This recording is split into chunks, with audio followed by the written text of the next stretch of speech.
প্রিয় দর্শক শ্রোতা, কেমন আছেন? তো আজকে যে বিষয়টি নিয়ে কথা বলতে চাচ্ছি, বিষয়টি হচ্ছে, দেখা যায় আমাদের বিভিন্ন শহরে ধুলাবালি ও আবর্জনা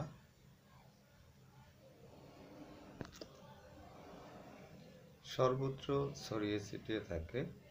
তো এক্ষেত্রে আপনি একটু চিন্তা ভাবনা করলে দেখবেন যে ধুলাবালি এবং আবর্জনা পরিবেশের জন্য খুবই ক্ষতিকর এবং স্বাস্থ্যের জন্য ক্ষতিকর।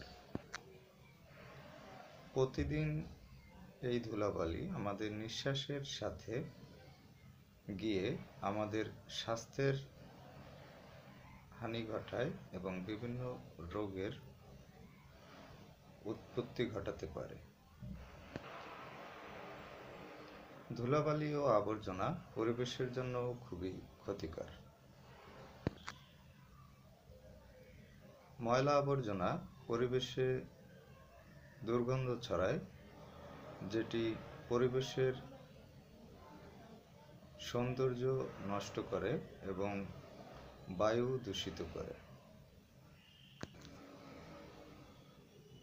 ময়লা আবর্জনার উপর মাছি উড়ে বসে এবং সেখান থেকে পরবর্তীতে আবার খাদ্যদ্রব্যের উপর মাছি বসে খাদ্য নোংরা করে এবং এসব খাদ্য আমাদের স্বাস্থ্যের জন্য খুবই ক্ষতিকর। এছাড়াও অনেক ক্ষতিকর দিক রয়েছে। তো যাই হোক, এখন এখান থেকে কিভাবে আমরা পরিত্রাণ পেতে পারি এ বিষয়ে আমি কয়েকটি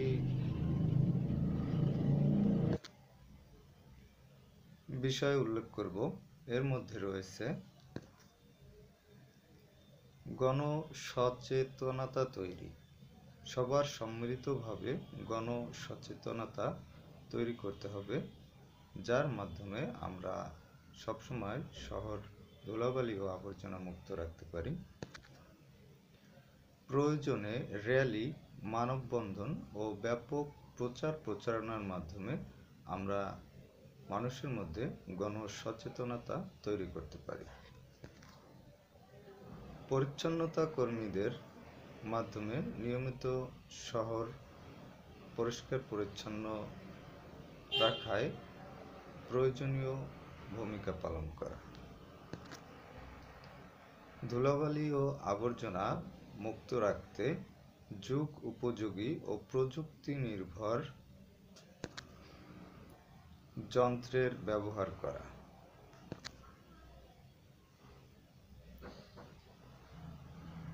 শহর ধুলাবালি ও আবর্জনা মুক্ত রাখতে সমাজের সকল শ্রেণী পেশার মানুষের ভূমিকা রাখা প্রয়োজন। একটি নিরাপদ শহর গড়তে ছাত্র, শিক্ষক, সমাজপতি, রাজনীতিবিদ তথা সকল শ্রেণী পেশার মানুষের ঐক্যবদ্ধভাবে এগিয়ে আসা প্রয়োজন। সকলের ঐক্যবদ্ধতাই এই কাজে কৃতকার্যতা এনে দিতে সক্ষম হতে পারে খুব সহজভাবে। শহর, সমাজ তথা রাষ্ট্র হোক ধুলাবালি ও আবর্জনা মুক্ত একটি নিরাপদ পরিচ্ছন্ন স্থান। এই আশাবাদ ব্যক্ত রেখে আজকে বিদায় নিচ্ছি। সবার সুস্বাস্থ্য কামনা করতেছি। আল্লাহ হাফেজ।